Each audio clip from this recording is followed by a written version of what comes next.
సుమతి అక్క వల్లే అందరం సంతోషంగా ఉన్నాం. నువ్వు చెప్పినట్టు బోర్డును చూసిన ప్రతిసారి సుమతక్కను తలుచుకున్నట్టుగా ఉంటుంది సీత. మీరేమంటారు మామయ్య? నేను చేసింది తప్పా రైటా? రైట్ సీత.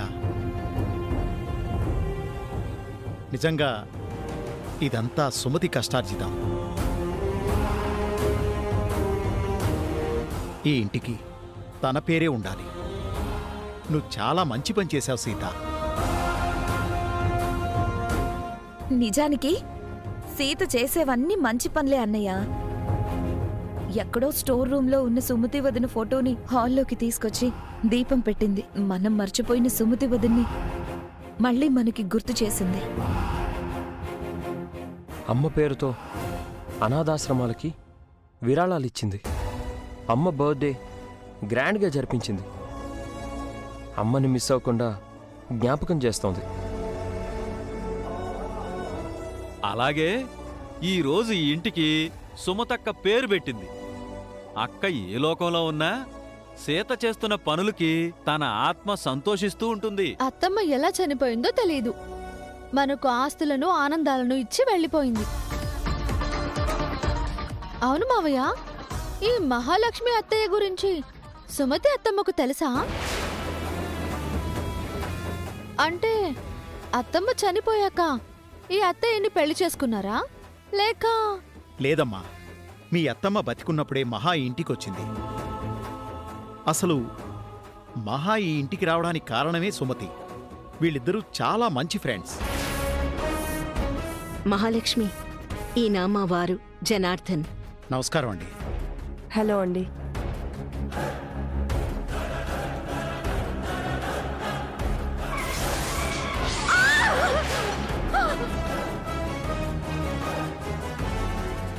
సుమతి వెళ్ళిపోతూ మిమ్మల్ని పిల్లల్ని నాకు అప్పచెప్పి వెళ్ళింది. మీకు అభ్యంతరం లేకపోతే నేను ఈ పిల్లలకి అమ్మనవుతాను. అంటే మహాలక్ష్మి అత్తయ్యకు లైఫ్ ఇచ్చింది సుమతి అత్తమ్మన్నమాట. ఆ అత్తమ్మ వల్లే ఈ అత్తయ్యకు ఇంత మంచి జీవితం వచ్చిందన్నమాట. ఈ ఇంటికి అత్తమ్మ పేరు పెట్టడం మీకు ఆనందమే కదా అత్తయ్య?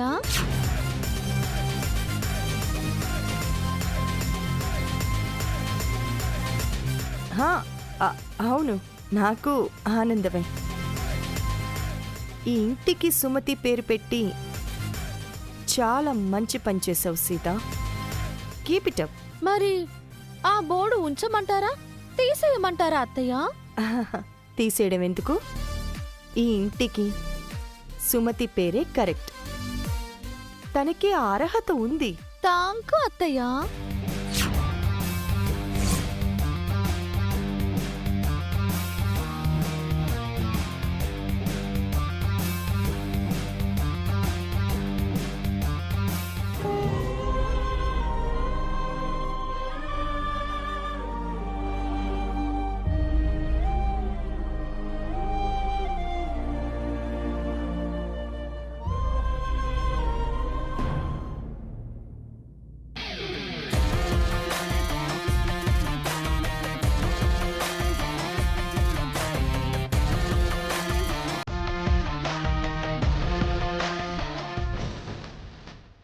అత్తయ్యా,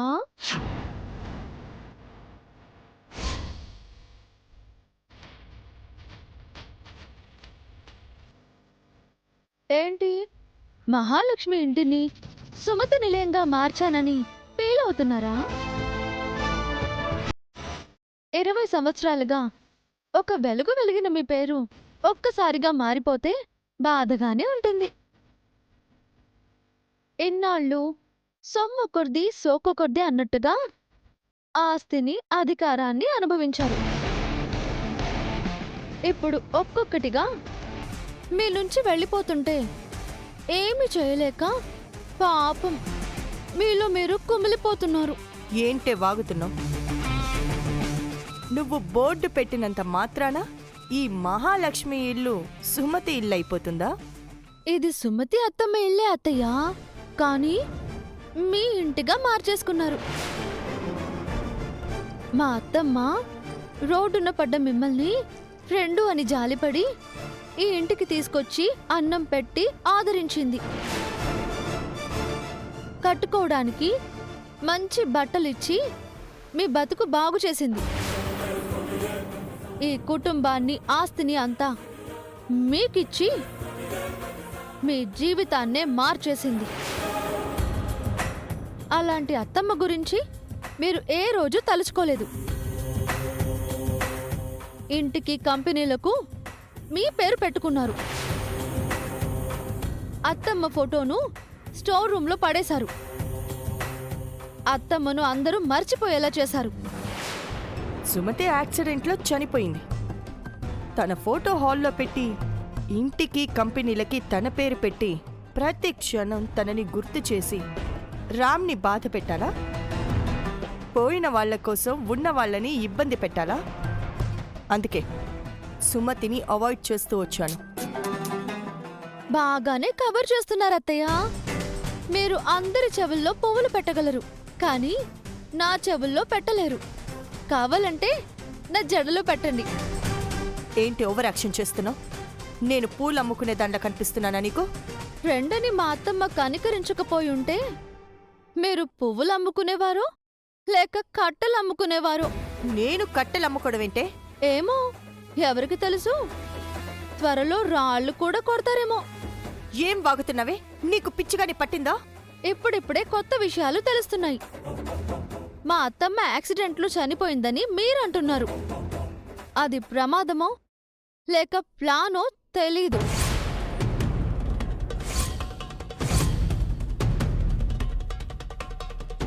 మా అత్తమ్మ ఫోటో కాలిపోయిందో లేక కాల్ చేశారో తెలీదు. అత్తమ్మ రాసుకున్న డైరీలో కొన్ని పేజీలు చిరిగిపోయాయో లేక చించేశారో తెలీదు. కానీ తెలుసుకుంటాను. ఒక్కొక్కటి బయటికి లాగుతాను. త్వరలోనే అన్ని నిజాలు బయటపడతాయి.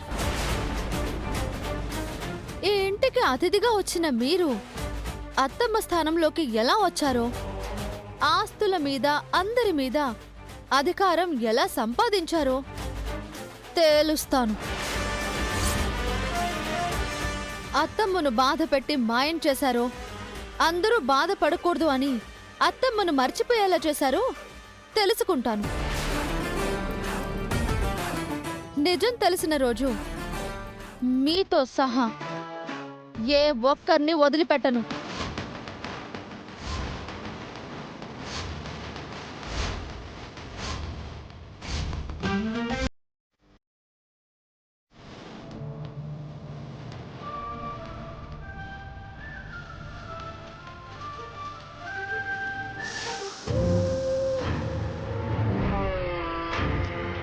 సుమతి నా ఫ్రెండ్ అని తెలిసినందుకే సీత ఇన్నారాలు తీస్తోంది. అదే సుమతి తన మేనత్త అని తెలిస్తే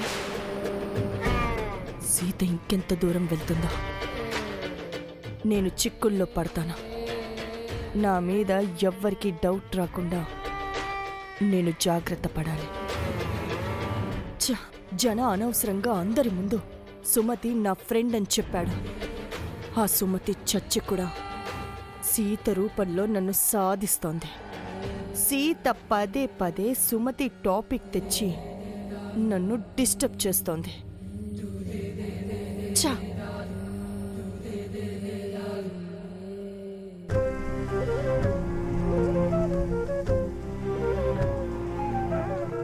సుమతి, రండి కూర్చోండి.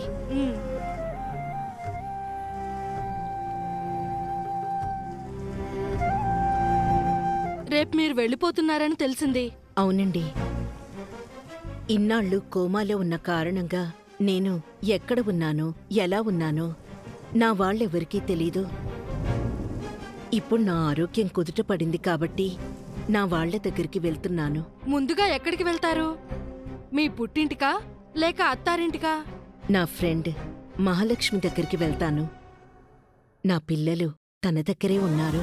మీ పిల్లలు చిన్నగా ఉన్నప్పుడు ఆ మహాలక్ష్మికి అప్పగించొచ్చానన్నారు. ఆవిడ మీ పిల్లల్ని బాగా చూసుకుంటూ ఉంటుందా, లేదా మీరు తిరిగి రాలేదని మీ పిల్లల్ని వదిలించుకుని ఉంటుందా? అయ్యయ్యో, మహాలక్ష్మి అలాంటిది కాదు. తను ఎంతో మంచిది. నా పిల్లలంటే తనకు ప్రాణం. ఓసారి ఏం జరిగిందో తెలుసా? రామ్ ప్రీతి వంటగది దగ్గర ఆడుకుంటున్నారు. అమ్మగారు, అమ్మగారు, అయ్యగారు, పిల్లలు మంటల్లో చిక్కుకున్నారండి. అయ్యో,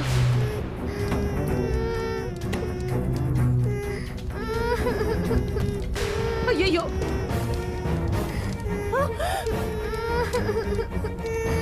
రామ్ ప్రీతి, ఆగు! అయ్యో, రామ్ ప్రీతి, అయ్యో ఏమండి?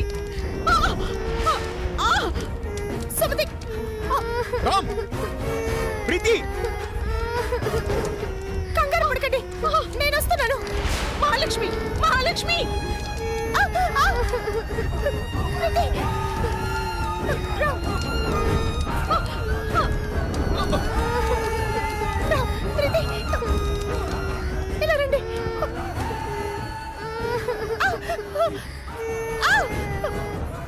అమ్మా, రామ్మా! ప్రీతి, నీకేం కాలేదుగా? ఏం కాలేదు కదా? ప్రీతి, రామ్! రామ్, రామ్, రామ్, ప్రీతి, మీకేం కాలేదు కదమ్మా? మంటలేం అంటుకోలేదు కదా? చాలా థ్యాంక్స్ మహాలక్ష్మి. మా పిల్లల్ని కాపాడావు. ఎంత పెద్ద సాహసం చేశావు మహాలక్ష్మి. నీకేమన్నా అయ్యుంటే నా ప్రాణం పోయినా పర్వాలేదు సుమతి. నేనుండగా పిల్లలకి ఏ హాని జరగనివ్వను. నువ్వెంత గొప్పదానివి మహాలక్ష్మి.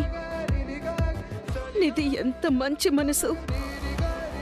నీలాంటి ఫ్రెండ్ ఉండటం నా అదృష్టం. నా పిల్లల ప్రాణదాతవి నువ్వు.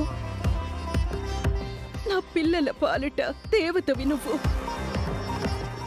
ఎన్ని జన్మలెత్తినా నీ రుణం తీర్చుకోలేంది. ఇది రుణం కాదు సుమతి, మన స్నేహం. నీ స్నేహం కోసం, నీ పిల్లల కోసం నా ప్రాణాలైనా ఇస్తాను.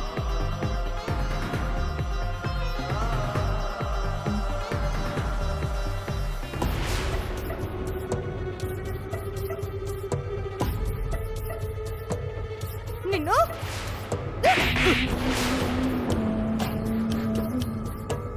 మహాలక్ష్మి, ఎరా, పిల్లల్ని జాగ్రత్తగా చూసుకోమని చెప్పి వెళ్తే వాళ్ళని మంటల్లో వదిలేస్తావా? వాళ్ళకేమైనా జరుగుంటే ఇంకొకసారి పిల్లల విషయంలో నిర్లక్ష్యంగా ఉన్నావో నేను సహించను. పిల్లల మీద చిన్న గీత పడినా నేను ఒప్పుకోను. అర్థమైందా? పో, మంటలార్పు పో.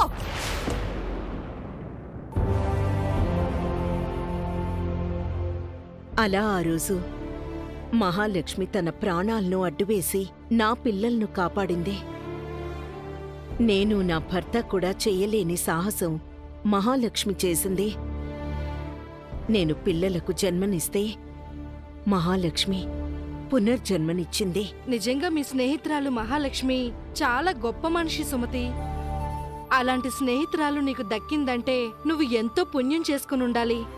అందుకే చెప్పాను, మహాలక్ష్మి నా స్నేహితురాలవడం నా అదృష్టమని. నేను తనను ఆదుకుంటే తను నా కుటుంబం మొత్తాన్ని ఆదుకుంది. అలాంటి మహాలక్ష్మి దగ్గరికి రేపు వెళ్ళబోతున్నాను. మహాలక్ష్మిని, నా పిల్లల్ని చూడబోతున్నాను.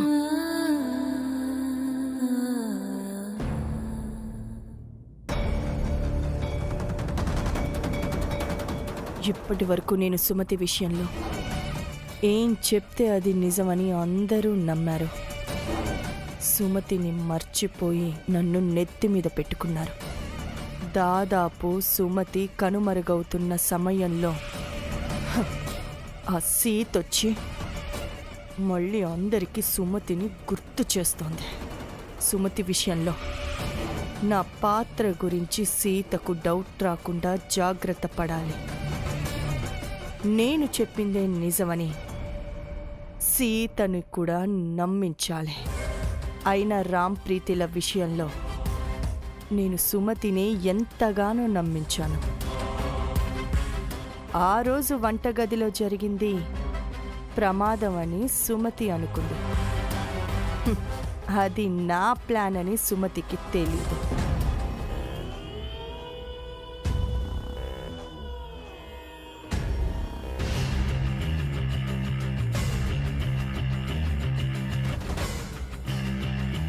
మీ ఫ్రెండ్ మహాలక్ష్మి నిజంగా దేవత సుమతి.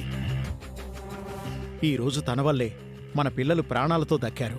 అవునండి, మహాలక్ష్మి లేకపోతే మన పిల్లల గతి ఏమయ్యేదో.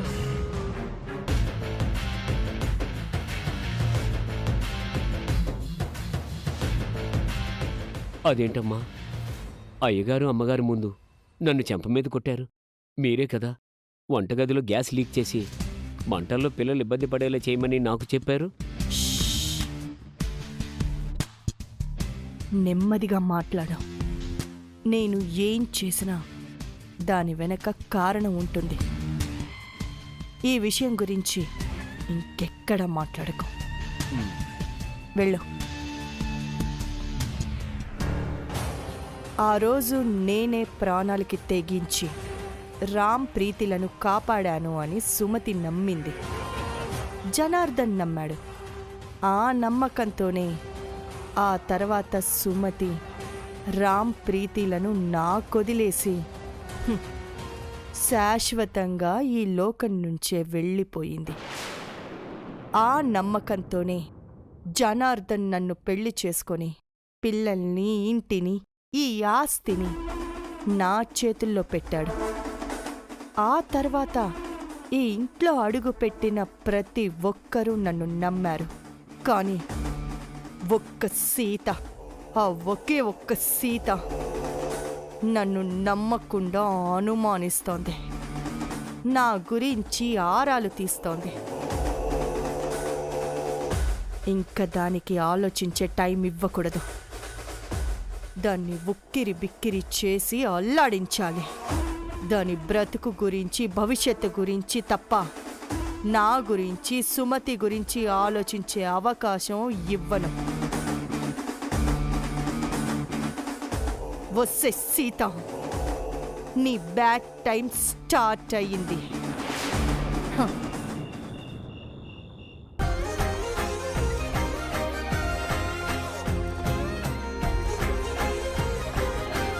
మా అమ్మ పాలు తాగే టైం అయింది.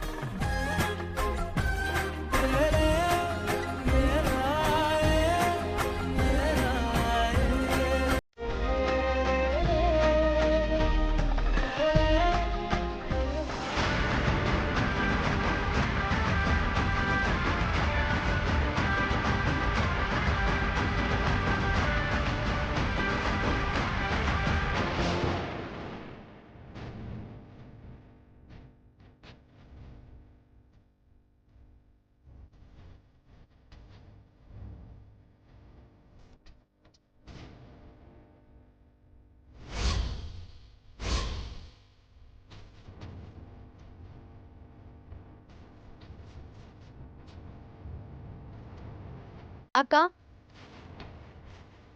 నువ్వు మా గదిలో ఏం చేస్తున్నావు? Office work Sita. రామ్ గారితో కలిసి చేస్తున్నాను. ఈ టైంలోనా? అది ఇంట్లో ఆఫీస్ పనా? హెవీ వర్క్ ఉంది సీత, మార్నింగ్ అంతా కంప్లీట్ చేయాలి. నువ్వెప్పుడు ఆఫీస్ పని ఇంటికి తీసుకురావు కదా మామా. చాలా వర్క్ ఉందని రామ్ గారు చెప్పారు సీత. ఎంత పని ఉంటే మాత్రం రాత్రుల్లో నిద్ర మానుకుని చేయాలా? అది పక్కన పెట్టి ఈ పాలు తాగి పడుకో మామా. వర్క్ మానేసి పడుకోవడమా? నెవర్ సీత, నాకు పాలు తాగే టైం కూడా లేదు. మమ్మల్ని డిస్టర్బ్ చేయకుండా నువ్వు బయటికి వెళ్ళు. అది కాదు మామా. సీత, డిస్టర్బ్ చెయ్యొద్దు అని రామ్ గారు చెప్పారు కదా. నీకు నిద్ర వస్తే వెళ్ళి పడుకో. వెళ్ళు.